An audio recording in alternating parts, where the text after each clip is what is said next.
Over the last couple years or so, I have become frustrated with Fusion and how it generates certain toolpaths. I felt like some of my cuts were taking much longer than they needed to. Although I thought I had played around with nearly every setting that I could find, I just couldn't reduce the cut time for what I would characterize as relatively simple profile paths. Well, that was until the other day when I think I discovered the single most important parameter to getting good cut times while maintaining a good chip load and a good feed rate.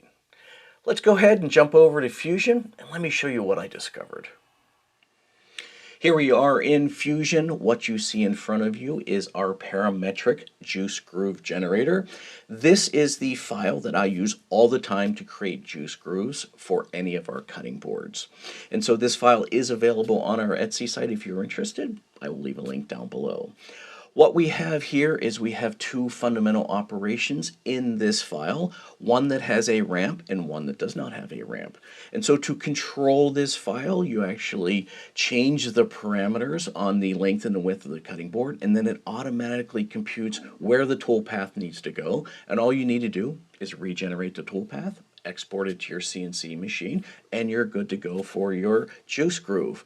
So with the ramping version of the contour toolpath here, what you see is you get about 7 minutes and 55 seconds.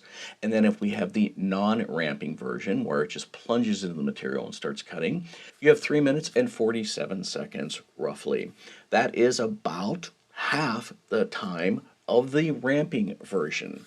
Now, I personally like to try to have ramping on all of my contour toolpaths because it decreases the stress on the machine and it decreases the possibility of chip out when the bit is entering the material.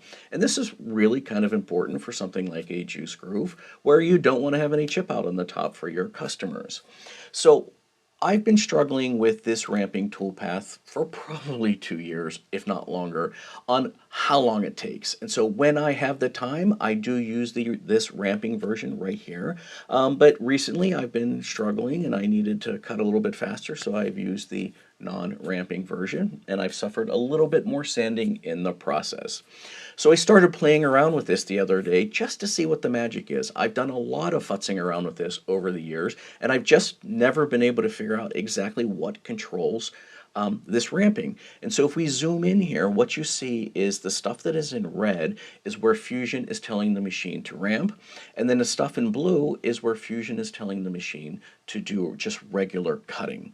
And so what's happening here is essentially Fusion is saying ramp the entire distance of the cut and then recut it at the regular cutting speed. So what you end up getting is essentially two cuts for one cut. And that is why the time is nearly double. And so I've played around with the settings and I'm going to show them to you in just a minute, and I just haven't been able to figure it out.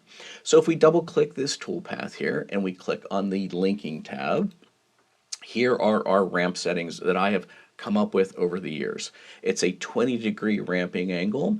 This is a 0.05-inch maximum ramp step down. That is the default that Fusion gives you. And then I have a 0.02 clearance height. That's where the machine starts the ramping operation and then eases into the material. And so I've set that up. The default for Fusion is just a little bit higher.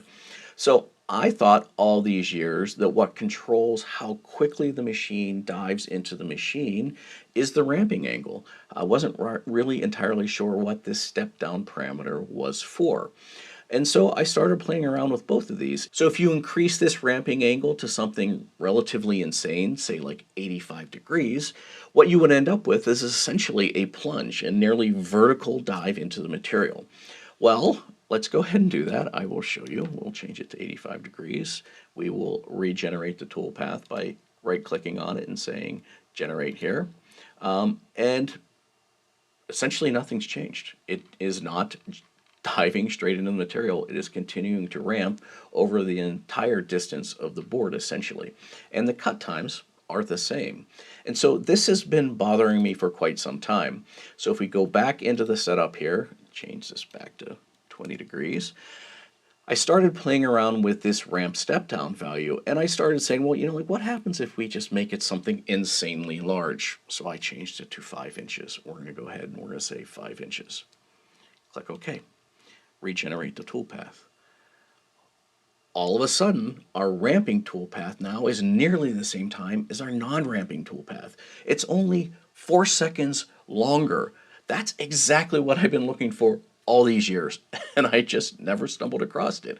Now, if we zoom in here, what you can see is Fusion is telling the machine to ramp very quickly into the machine at a very tight angle and then start cutting right away. So you eliminate that double pass thing that we were seeing before. Well, this is a very sharp angle, probably more sharp than I want. It still has a lot of stress on the machine. So let's go back and let's now use the ramping angle and let's decrease it to something like 5. Regenerate the toolpath, and you can see that Fusion has now moved that ramping distance out a little bit. It is taking a slightly more shallow tack at that material. That's exactly what I want. And you can see here the cut time has only gone up by 1 second compared to the previous one. That's brilliant. All right, let's go ahead and do a little bit more tweaking, a little bit more experimenting. I'm going to go ahead and set this at 2 degrees, which is the default for Fusion. We're going to regenerate this. And you can see, again, it pushes it back a little bit more, which is what you would expect for a very shallow attack on the material right here. And it increased the cut time by, what was that, 3 seconds. So we're now even less than 10 seconds slower than the contour version, but we're still getting that ramping operation that we want. So it's easing into the material, making it much, much less likely that you're going to get chip out. So this is really great. So I'm like, okay, let's go ahead and look at some of the other parameters. Let's go back to this ramping step down, and I know that 0.05 generates this really insane double sort of ramping situation. So let's change it to 1/8 of an inch. I'm going to change it to 1/8 of an inch right here. Click OK. And then we're going to hit Control G. Now you can see it is a longer cut time by about a minute or so, minute and a half, and we still have a fairly shallow attack angle, right? But it does have the cut ramping seems to go much, much, much further. I don't know what the cut step down, the ramping step down actually does. I don't know what this value means, but the smaller that it is, the longer it draws out the ramping process. Now, intuitively, that sort of makes sense. If you have a very small ramp down, it's only going to go so far before it advances forward. But the values to me, don't seem to be like linear, if you will. I would expect something that is only 3 times bigger than 0.05 to essentially change it by a third, which it didn't do. So I believe that something more like a 5-inch here, click OK, is the right answer. So we will hit Control G, regenerate. Now we have a very reasonable cut time and a very reasonable, in my opinion, ramp into the material.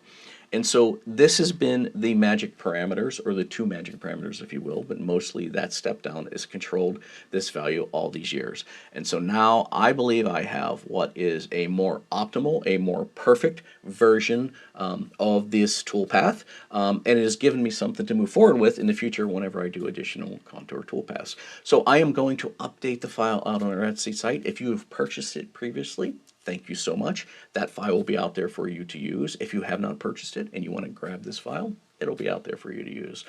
All right, well, that was the video. I hoped you enjoyed it, and I hope you learned something. I certainly did. If you did learn something and you enjoyed the video, I would appreciate a thumbs up. If you didn't and you didn't like the video, well, how about a thumbs up anyway, but tell us why in the comments down below so that we can make future videos better. Thank you so much for watching. Thank you so much for getting this far. And don't forget to be inspired.